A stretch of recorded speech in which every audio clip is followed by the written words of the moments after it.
আসসালামু আলাইকুম প্রিয় দর্শক, অন্য মঞ্চ চ্যানেলে আপনাদের সকলকে স্বাগত জানাচ্ছি।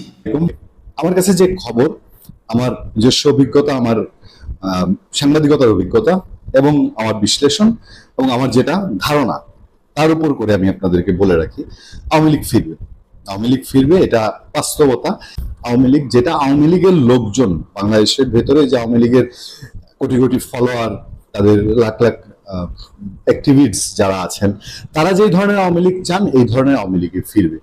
তবে সেটার সময়টাও যদি বলেন, আমার ধারণা থেকে সেই সময়টা হচ্ছে এবছরের শেষ দিকে কোনো না কোনো একটা পরিবর্তন হবে। যত আলোচনাই হচ্ছে শিরিন শারমিন দিয়ে আওয়ামী লীগ, সাবের হোসেন চৌধুরী দিয়ে আওয়ামী লীগ, আইবি রহমান আওয়ামী লীগ, সেগুলো আসলে ততটা বেশি গুরুত্বপূর্ণ কিনা, এগুলো এখনো ম্যাচিউর পর্যায়ে তৈরি হয়েছে বলে অনেকেই মনে করছেন না। যাক, আমি যার বক্তব্যটা করছি বা যার বক্তব্যটা আপনাদের তুলে ধরছি, আপনাদের কাছে মনে হতে পারে এমন কি, কিন্তু আমার কাছে গুরুত্ব হলো ভদ্রলোক বিএনপি। তিনি গণ অধিকার পরিষদের সেক্রেটারি রাশেদ খান, আওয়ামী লীগ বিরোধী আন্দোলনে সাংঘাতিক তুখর ভূমিকা ছিল এবং আওয়ামী লীগ যেন বিন্দু পরিমাণ কোথাও চান্স না পায়, ইউনূস গভর্নমেন্ট সময় পর্যন্ত কিন্তু সেই জায়গায় তিনি ছিলেন। তিনি কিছু কথা বলছেন, সেই কথাগুলো আগে একটু জেনে নেই, তারপর মজায় বলি আপনাদেরকে। তিনি কিন্তু বিএনপিতে জয়েন করেছেন, বিএনপিতে ইলেকশন করেছেন, ফেল করেছেন, হয়তো পাশ করলে তার গুরুত্বটা আরো একটু বেশি থাকতো, কিন্তু বিএনপির মধ্যে থেকে তিনি কথাগুলো বলছেন। এই কথাগুলো বলার কারণে নিশ্চয়ই বিএনপির কাছে তার জবাবদিহিতাও করতে হবে না। তিনি বলছেন আওয়ামী লীগকেও তো পুনর্বাসনের সুযোগ দেওয়া উচিত। আচ্ছা, ছাত্রলীগের নেতাকর্মীদের জন্য এনসিপির দরজা খোলা থাকলে আওয়ামী লীগকে কেন পুনর্বাসন করা হবে না, জানতে চেয়েছেন গণ অধিকার পরিষদের সাবেক সাধারণ সম্পাদক ও বর্তমানে বিএনপি নেতা রাশেদ খান। ওই যে ছাত্রলীগের সাবেক নেতারা এনসিপি করতে পারবেন, এনসিপির আহ্বায়ক নাহিদ ইসলাম বলেছে না, আমি চাই, আমার আমার আমার ইচ্ছা যে আওয়ামী লীগের লোকজন দলে দলে গিয়ে এনসিপিতে যোগ দেয়। আমি একটু দেখতে চাই যে এই লোকগুলা এনসিপিতে যোগ দিলে পরে এনসিপির অবস্থাটা কি হয়, এবং যখন আওয়ামী লীগের নিষেধাজ্ঞাটা উঠে যাবে তখন এনসিপি এর মূল্যটা কি দিয়ে দেয়। কারণ আওয়ামী লীগের কেউ আওয়ামী লীগ থেকে পরিবর্তন হচ্ছে না, যেমন বিএনপি কেউ 17 বছরে বহু বিএনপির কোটি কোটি মানুষ আমরা চিনি, দেখেছি এই দেশে, তারা দাঁতে কামড় দিয়ে পড়েছিল, বিএনপি ছেড়ে যায়নি। কিছু পরিবর্তনে এগুলো হাইব্রিড, এরা চিরকালই ক্ষমতাসীন দলের লোক, hybrid BNP, hybrid Awami League, কিন্তু অরিজিনালটা চেঞ্জ হয় না। আওয়ামী লীগের লোকজনও চেঞ্জ হওয়ার, আপনি দেখবেন যে এত ঝড় তুফানের মধ্যেও দল বদলের পরিমাণটা তুলনামূলক অনেক কম। তো এনসিপি নাহিদ ইসলাম যতই বলুক, টোপ দেখ যে আগে ছাত্রলীগ করছে, এখন আমাদের এনসিপিতে আসলে সমস্যা নেই, আমরা আশ্রয় দিব, আমরা এক সময় আওয়ামী লীগ হব, বহু দূরকাবাদ। যাক, রাশেদ খান বলেছেন আওয়ামী লীগকেও তাহলে আন্ডারগ্রাউন্ডে না পাঠিয়ে দিয়ে পুনর্বাসনের সুযোগ দেওয়া উচিত। রবিবার সংবাদ সম্মেলনে এনসিপির আহ্বায়ক নাহিদ ইসলাম বলেছেন, অতীতে কেউ ছাত্র দল করুক, ছাত্র শিবির করুক, ছাত্রলীগ করুক, এটা আমাদের কাছে মুখ্য নয়। আজকে থেকে যখন কেউ এনসিপিতে আসবে, তিনি এনসিপির সংগঠক, এনসিপির নেতাকর্মী হিসেবে কাজ করবেন, এনসিপির আদর্শকে ধারণ করে কাজ করবেন। নাহিদ ইসলাম এমন মন্তব্যের পরিপ্রেক্ষিতে বিকেলে নিজের ভেরিফাইড ফেসবুক পেজে এক পোস্টে মন্তব্য করেন রাশেদ খান। বলেন, যেহেতু অতীতে ছাত্রলীগ করলেও বর্তমানে এনসিপি করা যাবে, তাহলে অতীতে আওয়ামী লীগ করলে তারা কেন রিফাইন্ড আওয়ামী লীগ করতে পারবে না? আওয়ামী লীগ একটি বিশাল দল, এদের সবাইকে আন্ডারগ্রাউন্ডে না পাঠিয়ে দিয়ে পুনর্বাসনের সুযোগ দেওয়া উচিত। তিনি আরো বলেন, আওয়ামী লীগের কেউ এনসিপিতে পুনর্বাসিত হোক, কেউ জামাতে, কেউ রিফাইন্ড আওয়ামী লীগ হিসাবে, আশা করি এটাতে এমপি হাসনাত আব্দুল্লাহ কোনো আপত্তি থাকবে না। তিনি সংসদে দাঁড়িয়ে এই প্রস্তাব উত্থাপন করে কণ্ঠভোটে পাশ করিয়ে আনবেন। মজার একটা খেলা খেলেছে রাশেদ খান। রাশেদ খানকে আমন্ত্রণ জানিয়েছিলাম আজকে আমাদের শোতে আসার জন্য, ব্যাটে বলে মিলেনি, আরেকটা টক শো আছে, নিশ্চয়ই এই কন্টেন্ট আপনারা দেখবেন, যারা দেখতে দেখতে অন্তত এখন পর্যন্ত সেই প্ল্যান আছে রাশেদ খানকে নিয়ে এই দুটি বিষয়ে। এবং এর আগের দিন তিনি হুট করেই বললেন যে নূরকে মন্ত্রী পরিষদ থেকে সরিয়ে দেওয়ার জন্য জামাত ইসলামী শিবিরের লোকজন, মানে গণ অধিকার পরিষদের ভেতরে থাকা, তারা কাজ করছে। ফিরে আসেন আওয়ামী লীগ প্রেক্ষাপটে। রাশেদ খান এখন বিএনপি নেতা হিসেবে কথাটা বলছেন। বিএনপি কিন্তু এই টুকটাক কাজটা করেছে, সংসদে আইন পাশের, এটা বিএনপি করতে হতো, বিএনপি এর বাইরে যাওয়া সম্ভব ছিল না। আর বিএনপির নেতারা ঢাকঢোল পিটিয়ে এনসিপির মতো কিন্তু এটা সালাউদ্দিন আহমেদ বলেন, তারেক রহমান তো নয়, মির্জা ফখরুল ইসলাম আলমগীর, কেউই কিন্তু বলছে না যে আওয়ামী লীগকে আর জীবনে আমরা বাংলাদেশে আসতে দিব না। তারা কেউই বলছে না যে আওয়ামী লীগ এই দেশ থেকে চিরতরে মুছে গেছে। তারা শুধু বলছে আওয়ামী লীগ তার কুকর্মের ফল পাচ্ছে। এটা অনেকেই মনে করেন আওয়ামী লীগ যে অবস্থায় চলে গিয়েছিল এই অবস্থায় আওয়ামী লীগ ছিল না। এই যে এখন যারা আওয়ামী লীগ, এরা হলো পোরখা অরিজিনাল আওয়ামী লীগ, পোরখা আওয়ামী লীগ। এই আওয়ামী লীগরা আওয়ামী লীগ ক্ষমতায় থাকার সময় তাদের কাউকে দেখা যেত না। আমি এর আগে একটা আলোচনা আপনাদেরকে বললাম না, যারা বিপদের দিনের আওয়ামী লীগ, সুদিন আসলে এদেরকে মূল্যায়ন করা হয় না, এদেরকে সামনেও দেখা যায় না, এদেরকে পেছনে ঠেলে রাখা হয়। সেই পেছনে ঠেলে রাখা জনগোষ্ঠীটা অনেক বড়, সে অনেক বড় জনগোষ্ঠী দিয়ে একটা আওয়ামী লীগ ফিরে আসবে। এইটা বাংলাদেশের বাস্তবতা বলে, বাংলাদেশের অতীত অভিজ্ঞতা বলে যে বিএনপিকে দমিয়ে রাখা যায়নি, জামাত ইসলামীকে নিষিদ্ধ করা যায়নি, ফলে আওয়ামী লীগের মতন সমর্থন পুষ্ট একটা দলকেও নিষিদ্ধ করা যে কোনো সরকারের জন্যই সো টাফ। যে দেশের প্রধানমন্ত্রী পাস্ট বলতে গিয়ে ফিউচার বলে ফেলে সংসদে দাঁড়িয়ে, যেই দেশের প্রধানমন্ত্রী বিশ্ববিদ্যালয়কে প্রাথমিক বিশ্ববিদ্যালয় বলে ফেলে, প্রাথমিক শিক্ষা প্রতিষ্ঠানকে, যে দেশের প্রধানমন্ত্রী, যে লোক মারা গেছে ৭৬ সালে, বলেন যে ৭৯ সালে এসে তিনি জিন্দা হয়ে তিনি ধানের শীষ মার্কা দিয়ে গেছেন, যে প্রধানমন্ত্রী এমন সব কথা বলে যেগুলো হাস্যকর, তার বয়ান, যাকে আমি মুস্তাকা প্রধানমন্ত্রী বলি, তো সেই প্রধানমন্ত্রীর সরকার কতটুকু কূটনৈতিক বুদ্ধি রাখতে পারে বলে আপনি মনে করেন? সম্ভব না তো। তিনি যে উপদেষ্টা যাদের রেখিয়েছেন, যাদের উপদেষ্টা হিসেবে অপদেষ্টা হিসেবে রেখেছেন, দেখলাম তো বাঘা উপদেষ্টা সব। ওই ভারতের কিছু গালি দিলেই আপনি উপদেষ্টা এই দেশে, বাংলাদেশে। মানে ভারতের যদি গালি দিতে পারেন আর বঙ্গবন্ধুকে গালি দিতে পারেন, আওয়ামী লীগকে সমালোচনা করতে পারেন, তবে আপনি বাংলাদেশের উপদেষ্টা হয়ে যাবেন। সেটা তত্ত্বাবধায়ক সরকার হোক অথবা সেটা মানে রাজনৈতিক দলের সরকার হোক, সেটা অনুরোধের আসরের ইলেকশন হোক অথবা ইলেকশন সারার সরকার হোক, আপনি বঙ্গবন্ধুকে গালি দিবেন, ভারতকে গালি দিবেন, একটু এক চিমটি, এক মুঠো হিন্দু বিরোধিতা, এক মুঠো বঙ্গবন্ধু বিরোধিতা, আর এক গাবলা আওয়ামী লীগ বিরোধিতা মিক্সার করবেন।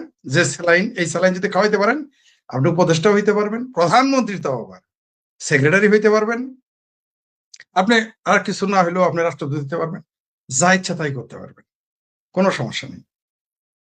তো এই কূটনীতিক, এই বুদ্ধি দিয়ে আপনি কি করবেন? শুধু ভারত বিরোধিতা দিয়ে তো আপনি দেশ চালাইতে পারবেন না। দেশ চালাইতে গেলে সারা পৃথিবীর জ্ঞান লাগবে। আমরা তো বড় বড় পণ্ডিত না, কিন্তু আমরা তো বুঝি। আর বিএনপির মুরদি নাই, জামাতের মুরদি নাই ইরানের পক্ষে বিবৃতি দেয়ার। আমার তো বলে আমি নাকি ইরানের বিরুদ্ধে, আমি তো ইরানের বিরুদ্ধে থাকবোই, কারণ আমি তো তেহরানের কোনো কষায়ের পক্ষে তো আমি নিতে পারবো না। আমি কেন ইরানের বিরোধিতা করবো না? আমি আমি মানবতাবাদী মানুষ, পৃথিবীর সব জায়গায় বিরোধিতা করি মানবাধিকার যদি লঙ্ঘন হয়। তো ইরান যখন মানবাধিকার লঙ্ঘন করে, তাদের বিরোধিতা কেন করবো না? ওটাও করতে হবে। আপনি শুধু ইসরায়েলের মানবাধিকার বিরোধিতা দেখবেন, আপনি আমেরিকা মানবাধিকার লঙ্ঘন এটা দেখবেন। ইরান যখন মানবাধিকার লঙ্ঘন করে, তখন আপনারা কোথায় থাকেন? নাকি নিজের পেটের পোলার পিছনে থাপড়া দিলে হাতে ব্যথা পান? This is the problem. আপনারা সিলেক্টিভ মানবতাবাদী, আমরা সিলেক্টিভ মানবতাবাদী নই। আমরা সব মানবতা বিরোধীদের বিরুদ্ধে। কিন্তু যখন আপনাদের সামনে ইরান আসে, যখন আপনাদের সাথে সৌদি আরব আসে, তখন ওটার বিরোধিতা করেন না। ফেলানির সীমান্তে গরু চুরি, মুরগি চুরি, ছাগল চুরি, শাড়ি চুরি, কাপড় চুরি, ফেন্সিডিল আনতে গিয়ে মারা গেলে ফেলানি গ্যাংয়েরা বাংলাদেশে তেল কাম হয়ে যায়, কিয়ামত হয়ে যায়। ভাঙ্গু মুসলমান, রাজনীতিবিদ, হিন্দু, মানে কিছু হিন্দু মানুষও, বৌদ্ধ খ্রিস্টানও কিছু, আবার বিএনপি জামাত চিকরাচিকরি শুরু করে দেয়। সৌদি আরব থেকে যখন পেট বানায় পাঠায় দেয়, সৌদি আরব থেকে যখন পাগল বানায় পাঠায় দেয়, রেপ করতে করতে, ধর্ষণ করতে করতে, লাইতে সোজা করে ফেলে শেখা দেয়, তখন ফেলানির ভাই, ভাতিজা, বন্ধু, খালা শ্বশুর, মামা শ্বশুর, আত্মীয় স্বজন কাউরে কথা বলতে দেখি না। তখন ফেলানির চাচা, ভাতিজা, ভাই বোনেরা সব নীরব হয়ে যায়। তখন শাহবাগও কাঁপে না, পল্টন ময়দানও কাঁপে না, বাইতুল মুকাররমও কাঁপে না, কোনো মসজিদের মিম্বরও কাঁপে না। কিন্তু একটা মেয়ে যদি ভারতে গিয়ে পেট বানায় এরকম লাথি দিয়ে বের করে দিত ভারত থেকে, চাকরি নিয়ে গেলে, ভিসা করে সৌদি আরব গিয়েছে, আসার সময় জিন্দেগি তেজপাতা, কেউ সম্ভব। তখন আপনাদের মানবাধিকার কোথায় থাকে? আপনি ইরানে মানবাধিকার ধ্বংস হয়েছে বললেন, ইরান যখন মানবাধিকার আসলে এই কথাটা আমি মানে অনেকে আবার বলবে যে ভাই নাই তখন বলাটা আমি তাকে উদ্দেশ্য করে বলতেছি। ইরানের কারণে কত লক্ষ মুসলমান মারা গেছে মিডল ইস্টে। ইরান যে হিজবুল্লাহ নামের সন্ত্রাসী সংগঠন বানাইছে, হামাস নামের সন্ত্রাসী সংগঠন বানাইছে, হুতি সন্ত্রাসী সংগঠনকে অস্ত্র দেয়, সেটা সন্ত্রাস না? ওই লক্ষ দুবাই এবং সৌদি আরবের কারণে ইয়েমেনে লক্ষ লক্ষ মানুষ মারা গেছে, সুদানে দুবাইয়ের কারণে লোক মারা যায়। তখন আপনাদের মানবতাবাদ এবং মুসলিম প্রেম, ইসলাম প্রেম কোথায় যায়? যখন পাকিস্তান হামলা করে আফগানিস্তানের শিশু মেরে ফেলে 1 বছরের, 70 বছর বৃদ্ধ মেয়ে মেরে ফেলে প্রথম রোজার দিন, তখন আপনাদের ইসলাম প্রেম, মুসলমান প্রেম কোথায় যায়? এটা আমি বললে ফরিদ তুই ইহুদি নাসারা হয়ে গেছিস, তোরে এজাইলাম দিতেছি, তুই এজাইলামের জন্য এগুলা করাস, তোর ইহুদি নাসারা টাকা দেয়, ভারত টাকা দেয়, আওয়ামী লীগ তো টাকা দেয়, আওয়ামী লীগ তোমার টাকা বস্তায় বস্তায় টাকা দেয়, ওটা তো কোনো কথাই নেই।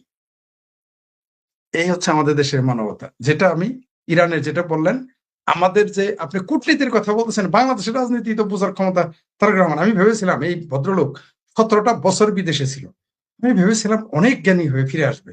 এটা আমার একটা ধারণা ছিল যে বাংলাদেশের রাজনীতির আমূল পরিবর্তন করবেন, এটা আমার একটা ধারণা ছিল অবচেতন মনে। কিন্তু কিছু শিখে নাই, বরং আরো বড় গবেট হয়ে ফিরেছে। অর্থাৎ ওই যে ঢেকি স্বর্গে গেলেও বাড়াই বানবে, ঢেকিরে যদি বেহেস্তেও বাড়ানোর কাম কি বাড়াবে না? ঢেকির তো আর কোনো কাম, ঢেকির আর কোনো কাজ হবে না। তো তারেক রহমান 17 বছর ওখান থেকে এসে বাংলাদেশে কি শিখছে? কিছুই না। আমি অনেকের কাছে শুনেছিলাম তিনি নাকি সেখানে ডক্টরেট ডিগ্রি নিতেছেন, পরে দেখলে সব ভুয়া। কেউ তো বলে সে 8 পাস, আমি বলি না। এই যে আমির হারামজাদা নাকি আমাদের কেমপি, সে তো বলছে সে নাকি ইন্টারমিডিয়েট পাস, টিটকারি দেয়, আমি বলি নাই। কারণ আমি জানি তারেক রহমান মাস্টার ডিগ্রি করা, আমি এখনো তাই জানি। আমার তত ভুল হইতে পারে, শুদ্ধ হইতে পারে, কিন্তু এরা বলে, এই জামাতের এমপিরা বলে ওই আমির হারামজাদার বিরুদ্ধে কিন্তু সমালোচনা করে না। কিন্তু আমি যদি বলি তারেক রহমান ইন্টারমিডিয়েট পাস, আমার বাপ দাদা 14 গোষ্ঠী মরা বাপ মায়ের 14 গোষ্ঠী উদ্ধার করে ফেলবে বিএনপিরা, পারলে 2-1টা জামাতি ভোট ওখানে গালি দিবে বিএনপির পক্ষে। একটা উদাহরণ দিই আপনাকে। মৌলানারা ভাসানীকে একজন বলেছে, তুই কিসের মৌলানা, তুই তো ভাসেনি, ভাসানি এবার টিটকারি দিছে যে তুই তো মাও সেতুং মৌলানা, কমিউনিস্ট মৌলানা, এগুলো গালি দিছে। আজ পর্যন্ত শুনেছেন যে সেই যে ব্যক্তি এই কথা বলেছে তার বিরুদ্ধে জামাত, বিএনপি, এমনকি খোদ ভাসানীপন্থী, এমনকি খোদ ধন্যবাদ নরসিংদী থেকে যিনি দেখতেছেন, যে এমনকি টাঙ্গাইলের মৌলানা ভাসানীর যে নাতিপুতিরা আছে পোলাপান, তারা প্রতিবাদ করেছে? করে নাই, করে নাই, করবার সাহস তাদের নেই। কেন? কারণ লোকটা আওয়ামী লীগ না। যিনি ভাসানীকে এই ভাষায় গালি দিয়েছেন তিনি আওয়ামী লীগ না। আমি এটা পড়ে দিয়েছি, সেইখানে অনেক সমালোচনা, এমনকি আওয়ামী লীগের লোকজন কমেন্টস করেছে, বঙ্গবন্ধুকে ওটাই নিয়ে এনেছে। কিন্তু আমি যে উদ্দেশ্যে পোস্টটা দিলাম, এই যে ভাসানীকে, মৌলানা ভাসানীকে গালি দিল, সে গালি দিছে তার বিরুদ্ধে একটা লোক কথা বলে না। কারণ কি? কিন্তু এটা যদি আমি বলতাম যে মৌলানা ভাসানী তুই কি থেকে কোথাকার মৌলানা, কে তোর মৌলবী বানাইছে, বা আমি যদি বলতাম, বা আমার বাপে বলতো, বা আওয়ামী লীগের এমপি মন্ত্রীরা বলতো, এতক্ষণ দেখতেন কলামের পর কলাম, টকশোর পর টকশোর ধুয়ে দিত। কিন্তু ওই যে আওয়ামী লীগ বলে নেই, এটা আমি অপ্রাসঙ্গিক ভাবে আপনার এখানে গাললাম। কূটনীতি হচ্ছে তারেক রহমানের যে কূটনীতি, আপনি দেখেন তার উপদেষ্টা কারা?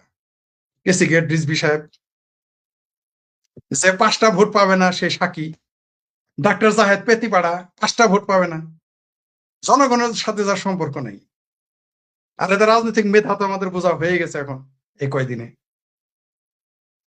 এরা হলো তার তার মানে কি, হবু রাজা, কি হবু রাজার গবু মন্ত্রী, নাকি গবু রাজার হবু মন্ত্রী, এরকম কিছু আছে না? মানে যেমন ছাড়িন দেয় তেমনি ঘাতক। তো এরা পারবে? এদের মুরত নাই ইরানের পক্ষে একটা শব্দ পক্ষে বলার।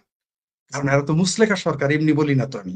কালকে যদি ইরানের পক্ষে বিবৃতি দেয়, এমনি তো হাতে পায়ে ধরতেছে রাশিয়া থেকে তেল আনবে। এখন শুনতেছি রাশিয়ার তেল আনার অনুমতির খবরও নাকি ভুয়া, কতটুকু সত্য জানি না, দুইটাই আসতেছে। এখন এই আমেরিকার তেল তো আনতে পারবে না। এই ভয়ে, আমেরিকার ভয়ে ইরানের পক্ষে বিবৃতি দেওয়ার মুরত নাই এই মুসলেখা সরকারের। আমার ভাবির পোলারা বিবৃতি দিয়েছে, আমার ভাবির পোলারা না তো মুসলমান হয়ে গেছে। তারপরে বিএনপির না এত বড় বড় মুসলমান, জামাত তো বেহেশতের টিকিটি বিক্রি করে। মানে আমার ভাবির পোলারা আর জামাত তো হইলো মুসলমান, বিএনপি তো মুসলমান, সব মুসলমান। বাংলাদেশে এখন ওই আপনার কৃষ্ণনন্দীয় মুসলমান, বাংলাদেশে তো কোনো হিন্দু নাই। এমনকি নিতাই রায়ও মুসলমান, ওই যে নিতাই রায় নাকি যিনি কি সংস্কৃতি প্রতিমন্ত্রী, গয়েশ্বর রায়ও মুসলমান। নিশ্চয়ই থাকেন আপনি, এরা মুসলমান। চিন্তায় চেতনা অন্তত মুসলমান, রাজনীতিতে মুসলমান। এদের জীবনে শুনছেন যে সনাতন সংখ্যালঘুদের পক্ষে কথা বলতে? কোনোদিনই বলবে না, বলতে পারে না, হিম্মতই তাদের নাই। তেমনি এই বিএনপি সরকারের, এই মুসলেকা সরকারের এবং মুসলেকা সরকারের সরকারি বিরোধী দল জামাতের আর আমার ভাবির বলাদের, তাদের আবার পার্ট এন্ড পার্সেল, তাদের কোনো মুরদি নাই ইরানের পক্ষে বিবৃতি দিতে, কারণ এত সবাই আমেরিকার গোলাম ইবনে গোলাম, বলবে কিভাবে? আর এদের যে কূটনীতি এত দুর্বল, এদের আপনি বলতেছেন এদের কূটনৈতিক তৎপর, আরে ভাই এদের কূটনৈতিক আকল থাকলে তো কূটনৈতিক তৎপরতা দেখাবে। যারা যেই দেশের ক্ষমতায় নেওয়ার আগে, উড়োজাহাজে উঠার আগে ফ্রান্স থেকে বলে 7 সিটার খায় বলবে। আকলের মানে জ্ঞানের বহর বুঝতে পারছেন তো, রাজনৈতিক জ্ঞানের বহর। সেই লোক আসছিল, সেইখানে তারা আমার ভাবির পোলার ছিল উপদেষ্টা নাকি অপদেষ্টা, আবার তারাই এখন এমপি হয়েছে অনুরোধের আসরে। এদের কি আকল থাকবে? আর বিএনপির আর কেসি গেটরিজভি সাহেব, যিনি যিনি মোটামুটি তার বউ কোন কোন কাপড় পরে ইন্ডিয়ান, সেগুলো পুড়ছে না আমরা দেখেছি, শুধু পেন্টি আর ব্রাটা এনে পোড়াটা বাদ রেখেছিলেন। তো এরকম আকল আলা তো বিএনপির একজন নেতা যখন ভারতীয় পণ্য পুড়ে ফেলে, তার মানেটা কি দাঁড়াইলো? যে সারা জীবন ভারত বিরোধী রাজনীতি করে, কিন্তু ঘরে তার সব ভারতীয় মাল। তো এই যে আপনি বলেন কূটনীতি, তো কূটনৈতিক জ্ঞানী মাথাই নাই, তার ব্যথা কিসের? এরা আসছে গোলামি করতে। আপনি যদি আপনার কাজের বেটি রে বাড়ির দায়িত্ব দেন, অথবা আপনার কামের সেরারে দোকানের দায়িত্ব দেন, তার নিজের সকল আছে, তার যা বলে দিচ্ছেন তাই তো করবে, আর বাইরে তো করতে পারবে না। অন্যগুলো করতে তো সে ভুল করবে। সুতরাং বাংলাদেশে যারা এখন যারা কূটনীতিক খারা, এদের দেখেন তো কূটনীতি, এদের আপনি যে উপদেষ্টা 5 জন আছে, নাম জানেন আপনি? আমি লিখিত দিতে পারি, আপনি 5 জন নাম বলতে পারবেন না, এরকম ফিগার নিয়ে আসছে। আর যেগুলো 2-3 জনের নাম জানে, ওগুলো আমরা বলার কারণে মানুষ চিনে নাকি এদের কেউ? যেই দেশের রাজনীতিবিদদের হাতে রাখতে হবে। জাহেদ কি রাজনীতিবিদ?